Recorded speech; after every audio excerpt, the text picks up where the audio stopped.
स्वागत अभिनंदन करता हूँ। इस समय आप देख सकते हैं हमारे साथ भगवत प्रसाद मकवाना जी अभी राज्य मंत्री है, उपाध्यक्ष हैं, राज्य सफाई कर्मचारी आयोग के उपाध्यक्ष अभी हमारे साथ है। हम उनके कार्यालय पे आज पहुंचे, उनसे वार्ता करेंगे। मकवाना जी, आपका बहुत बहुत स्वागत है हमारे चैनल इंडिया टीवी 24 में। मकवाना जी, कुछ दिन बाद आपको पता ही है अम्बेडकर जयंती आ रही है। सबसे पहले इस विषय पे आना चाहूंगा, कैसी तैयारी चल रही है आप लोगों की, क्या कहना चाहेंगे आप? बाबा साहब डॉक्टर भीमराव अम्बेडकर जी जो संविधान निर्माता हैं, प्रारूप समिति के आप अध्यक्ष रहे हैं। इसके अलावा आप भारत रत्न से सम्मानित हैं और देश के गरीबों शोषितों के मसीहा, उनकी जो जन्म जयंती 14 अप्रैल को धूमधाम से मनाने का हम लोगों ने निर्णय लिया है। और राष्ट्रीय वाल्मीकि क्रांतिकारी मोर्चा, अन्य भी हमारे सामाजिक संगठन अनेकों कार्यक्रमों का आयोजन कर रहे हैं। हम लोग 12 अप्रैल को सामाजिक समरसता विचार गोष्ठी अम्बेडकर जयंती के उपलक्ष्य में आयोजित कर रहे हैं, क्योंकि संपूर्ण समाज के लिए उन्होंने कार्य किया। बाबा साहब को जाति तक सीमित करना उनके महान व्यक्तित्व के साथ अन्याय है। तो बाबा साहब डॉक्टर भीमराव अम्बेडकर जी की जयंती पे हम सभी वर्ग के लोगों को सादर आमंत्रित करेंगे और एक भव्य कार्यक्रम होगा। कई मान्य मंत्रीगण आ रहे हैं उस कार्यक्रम में, उनका भी हम लोग स्वागत करेंगे। अभी नए माननीय मंत्री बने हैं, तो शहरी विकास मंत्री जी हैं, माननीय कैबिनेट मंत्री खजानदास जी हैं, समाज कल्याण मंत्री बने प्रदीप बत्रा जी, और भी हमारे राज्य मंत्री और अन्य समाज के प्रतिष्ठित व्यक्ति उस कार्यक्रम में रहने वाले हैं। सर, अभी कुछ दिनों बाद देश के प्रधानमंत्री आदरणीय मोदी जी आ रहे हैं। आज महानगर कार्यालय में भी बैठक लगी जिसमें तमाम कैबिनेट मंत्री, महापौर सभी लोग पहुंचे। कैसे तैयारी वगैरह आपकी चल रही है? देखिए, देश के यशस्वी प्रधानमंत्री जी आदरणीय नरेंद्र मोदी जी का उत्तराखंड से विशेष लगाव है, और अगर मैं कहूं भारतीय जनता पार्टी का ही लगाव है उत्तराखंड से, तो कोई अतिशयोक्ति नहीं होगी, क्योंकि उत्तराखंड को राज्य गठन करने का काम हमारे श्रद्धेय अटल जी ने किया और उसको संवारने का काम, उसको विकसित उत्तराखंड बनाने का काम हमारे देश के यशस्वी प्रधानमंत्री नरेंद्र मोदी जी कर रहे हैं। हमारे यशस्वी मुख्यमंत्री पुष्कर सिंह धामी जी, जो डबल इंजन की सरकार है, और डबल क्या कहूँगा, उत्तराखंड में जो ट्रिपल और फोर्थ जो सरकार है, चाहे जिला पंचायत की बात करें, नगर पालिकाओं की बात करें, संसद में हमने 5 सांसद, उत्तराखंड की जनता ने जो स्नेह और प्यार दिया है, तो प्रधानमंत्री जी एक बहुत बड़ी सौगात देने 14 अप्रैल को आ रहे हैं। ऐतिहासिक दिन है, बाबा साहब की जयंती भी है। तो पूरे दूनवासी गणेशपुर में उनका पहला कार्यक्रम होगा, जो उत्तर प्रदेश में आता है। वहां उत्तर प्रदेश के मुख्यमंत्री जी भी रहेंगे, और हमारे धामी जी यहाँ मुख्यमंत्री होने के नाते, हमारे मुखिया होने के नाते, प्रधानमंत्री जी का अभिनंदन डाट मंदिर पर होगा। डाट मंदिर में पूजा अर्चना के बाद कार्यक्रम स्थल तक एक रोड शो के माध्यम से, जिसमें पूरे देहरादून की महानगर की जनता उनका भव्य अभिनंदन के लिए उत्साहित है। हम सब लोग भी, अनुसूचित समाज के लोग, अपने प्रधानमंत्री जी का इस्तकबाल करने के लिए, अभिनंदन और वंदन करने के लिए बेताब हैं। मैं राज्य सफाई कर्मचारी आयोग के उपाध्यक्ष के नाते और भारतीय जनता पार्टी का नेता होने के साथ साथ राष्ट्रीय वाल्मीकि क्रांतिकारी मोर्चे के राष्ट्रीय अध्यक्ष होने के नाते भी अपने सामाजिक संगठन के लोगों को भी, सबको हम बुलाएंगे, क्योंकि वो प्रधानमंत्री जी हमारे देश के प्रधानमंत्री हैं। हमारे सब लोग उनका अभिनंदन करेंगे, किसान भी करेंगे, मजदूर भी करेंगे, पूर्व सैनिक भी करेंगे, महिलाएं भी करेंगे, युवा भी करेंगे, सभी वर्ग के लोग, व्यापारी लोग भी करेंगे। तो मैं समझता हूं कि एक बहुत बड़ा आयोजन होने जा रहा है 14 तारीख को, और बड़ी ही सौगात दे रहे हैं। देहरादून से दिल्ली आने वाले समय में हम मात्र 2.5 घंटे की अवधि में पहुंच जाएंगे। यह यात्रा हमारी सुगम और सरल होगी। तो ये बहुत बड़ा तोहफा हमारे उत्तराखंड को दे रहे हैं। और प्रधानमंत्री जी ने, तो मैं आपके चैनल के माध्यम से बताना चाहूंगा, बहुत तेजी से हमारा ऋषिकेश से कर्णप्रयाग का रेल मार्ग भी बनाने जा रहे हैं। उसका कार्य भी बहुत तेजी से हो रहा है। आपने देखा है जौलीग्रांट जो एयरपोर्ट था, आदरणीय प्रधानमंत्री जी के नेतृत्व में, हमारे उत्तराखंड के मुख्यमंत्री जी की अगुवाई में यहाँ जो विकास के कार्य हो रहे हैं धामी जी की। एयरपोर्ट की भी आप देखिए स्थिति, आज कितना बड़ा विशाल हमारा एयरपोर्ट जौलीग्रांट का बना है। अन्य पर्वतीय क्षेत्र में भी हम हेली सुविधाएं उपलब्ध करा रहे हैं। 4 धाम की यात्रा जो ग्रीष्मकाल में होती थी वह शीतकालीन यात्रा में भी अब परिवर्तित हो चुकी है।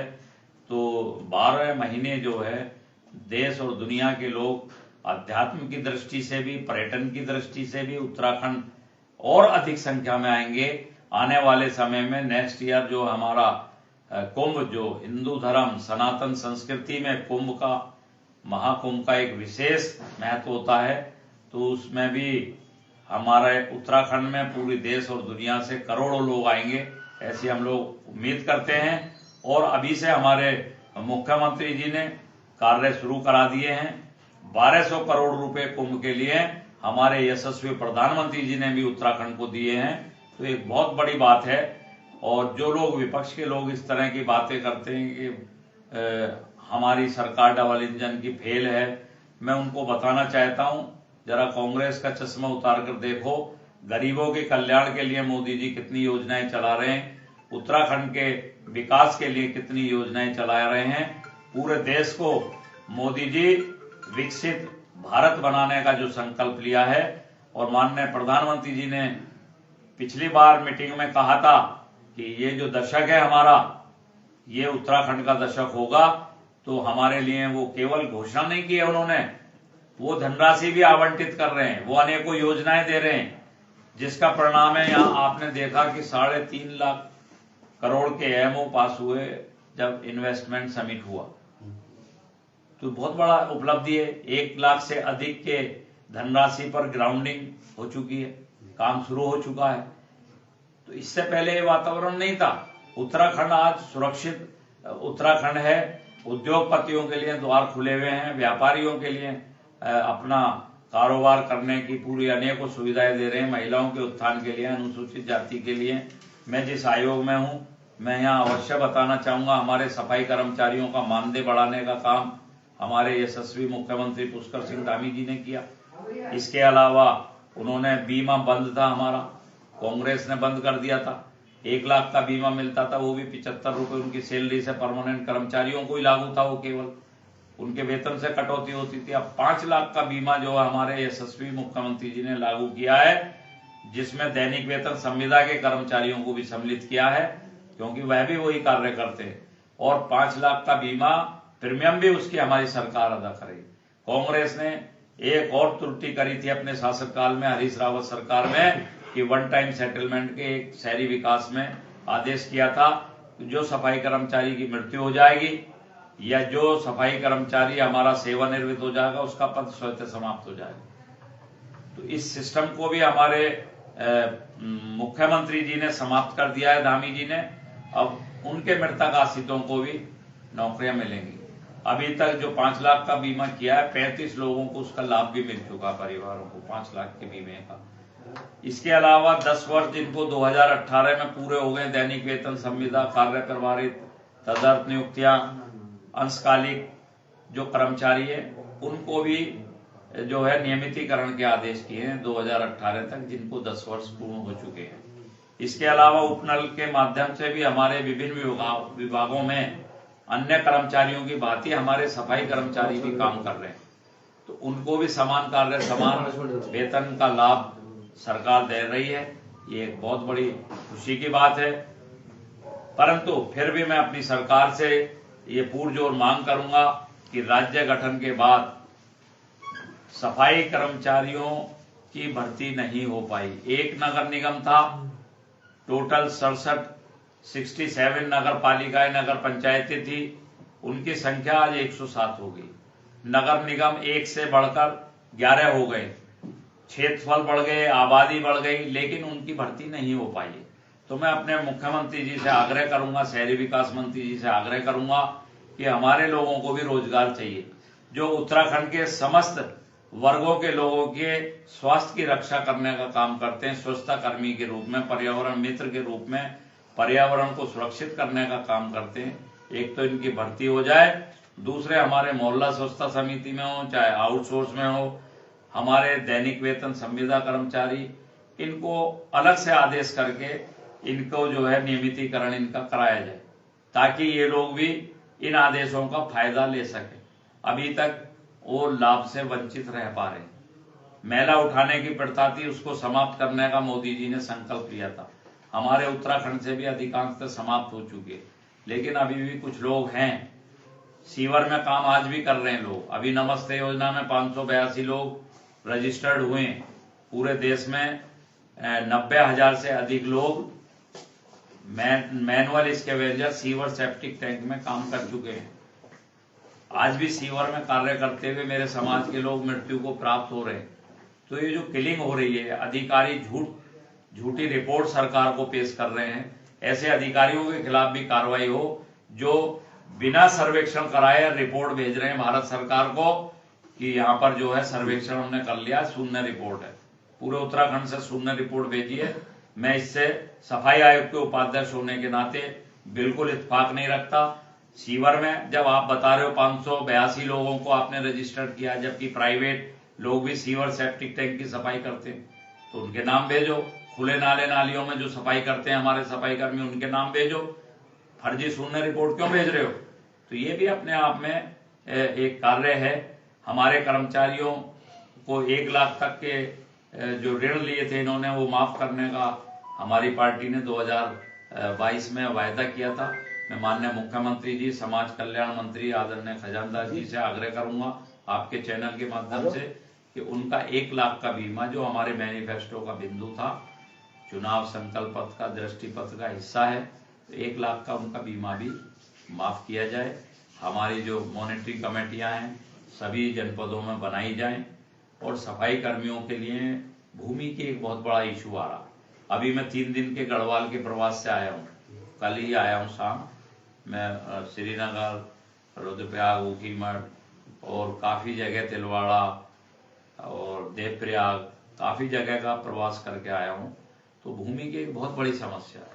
हमारे लोग, मुझे कहने में कोई संकोच नहीं है, ज्यादातर सफाई कर्मचारी जो पर्वतीय क्षेत्रों में कार्य कर रहे हैं, उनके दादा बाबा सब वो उत्तर प्रदेश के भले ही हो मूल निवासी, लेकिन उत्तराखंड के लोगों को स्वच्छता सुरक्षा देने का काम अगर कोई कर रहा तो वही लोग कर रहे हैं।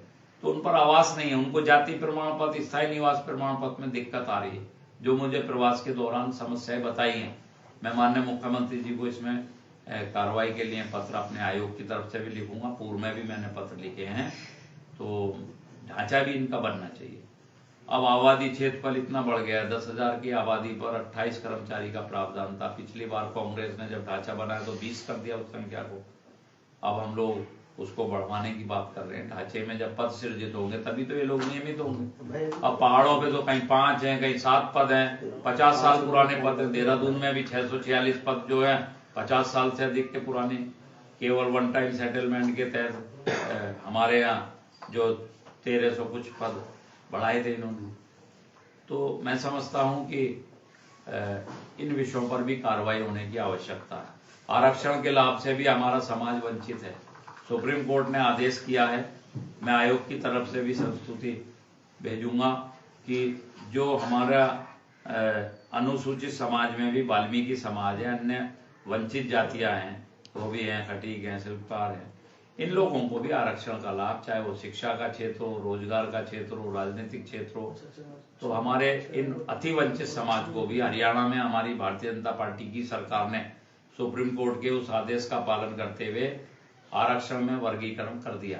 तो उत्तराखंड सरकार से भी मैं आपके चैनल के माध्यम से मांग करना चाहूंगा कि हमारा वर्गीकरण किया जाए। हम लोगों को भी विकास के अवसर, न्याय के अवसर मिलने चाहिए। तो धन्यवाद सर आपका। तो तमाम चीजें मकवाना जी ने बता दिया है। सरकार के 4 साल के कार्य, जो कार्य, विकास कार्य हुए, सब चीजें बता दी। थोड़ा लोगों को दिखाने की कोशिश करेंगे एक बार। तमाम लोग यहाँ पे कुर्सी खाली नहीं है, आप भी बैठो। 1 मिनट तो आप बैठ जाओ। दोस्तों, हमारे बीच में बैठो। चैनल में आप बने रहने के लिए आपका बहुत बहुत धन्यवाद। चलो इधर।